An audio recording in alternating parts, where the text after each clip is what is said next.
السلام علیکم ورحمۃ اللہ وبرکاتہ۔ الحمد للہ رب العالمین، والصلاة والسلام علی اشرف الانبیاء والمرسلین، اما بعد فاعوذ باللہ من الشیطان الرجیم، بسم اللہ الرحمن الرحیم۔ قال اللہ تعالی قل هل يستوي الذین یعلمون والذین لا یعلمون۔ وقال الشاعر پگھلنا علم کے خاطر مثال شمع زیبا ہے، پگھلنا علم کے خاطر مثال شمع زیبا ہے، بغیر علم کے ہم پہچان نہیں سکتے اللہ کیا ہے۔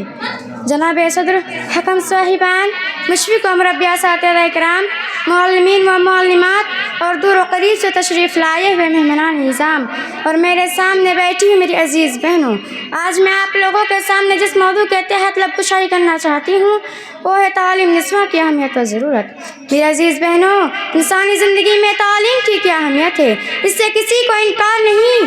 نبی کریم صلی اللہ علیہ وسلم نے علم کو فرائض میں شامل کرتے ہوئے فرمایا، طلب العلم فریضۃ علی کل مسلم۔ وقال الشاعر الام مدرسۃ اذا عددتها، الام مدرسۃ اذا عددتها عددت شعبا طیب العراق۔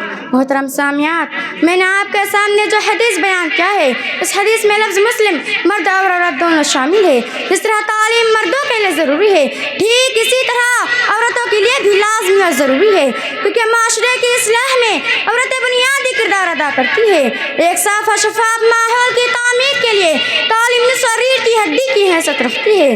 جس طرح جسم ریڑھ کی ہڈی کے بغیر بے بس ہے، ٹھیک اسی طرح تعلیم نسواں کے بغیر ہمارا معاشرہ بے بس ہے، بلکہ بے جان اور بے روح ہے۔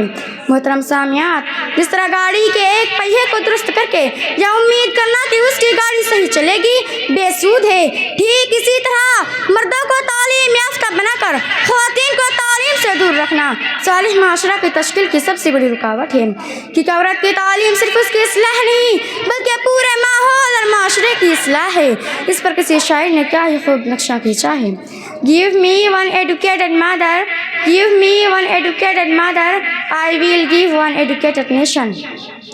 یعنی آپ مجھے ایک پڑھی لکھی ماں دیجیے، میں آپ کو ایک پڑھا لکھا ہوا مکمل خاندان دوں گا۔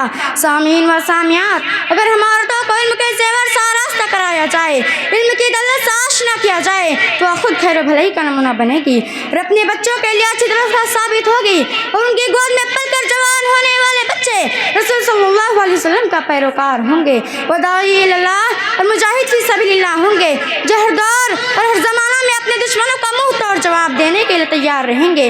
وہ کرکٹ کھلاڑی فلمی اداکاری اور تقلید کے بجائے محمد صلی اللہ علیہ وسلم کو اپنا آئیڈیل اور نمونہ بنائیں گی، ان کی منزل آخرت ہوگی۔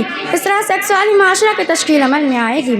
اصلاح قوم آپ کو منظور ہو اگر، اصلاح قوم آپ کو منظور ہو اگر تو بچوں سے پہلے ماؤں کو تعلیم دیجیے، لیکن جس بچے کو صحیح پرورش نہیں ملتی تو بچہ کبھی بھی کامیاب انسان نہیں بن سکتا۔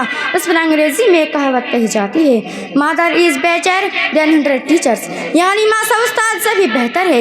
محترم سامعات، اگر اس کے باوجود بھی لڑکیوں کی تعلیم کی جانب توجہ نہیں دی گئی، عورتوں کو علم کی دولت سے محروم رکھا گیا، اس کی تعلیم میں غفلت برتی گئی تو پھر صالح معاشرہ کا تصور بھی نہیں کیا جا سکتا ہے۔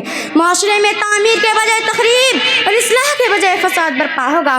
اس طرح عورتوں کا دینداری اور دینی علوم سے آراستہ ہونا ضروری ہے، اس لیے کہ مرد پڑھا تو ایک مرد پڑھا، عورت پڑھی تو پورا خاندان پڑھا۔ سامعین و سامعات، اگر اس کے باوجود بھی لڑکیوں کی تعلیم کی جانب توجہ نہیں دی گئی، عورتوں کو علم کی دولت سے محروم رکھا گیا، اس کی تعلیم میں غفلت برتی گئی تو صالح معاشرہ کا تصور بھی نہیں کیا جا سکتا ہے۔ معاشرے میں تعمیر کے بجائے تخریب اور اصلاح کے بجائے فساد برپا ہوگا۔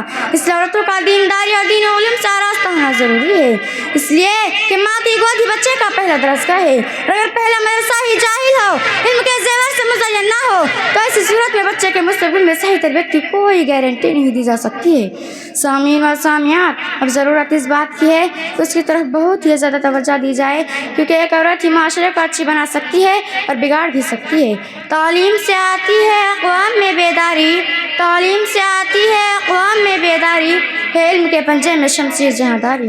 آخر میں اللہ رب العالمین سے دعا کرتی ہوں کہ وہ ہمیں تعلیم کے زیور سے آراستہ کر کے ماحول اور معاشرے کو بہترین بنانے کی توفیق عنایت کرے، آمین۔ وآخر دعوانا الحمد للہ رب العالمین۔ السلام علیکم ورحمۃ اللہ وبرکاتہ۔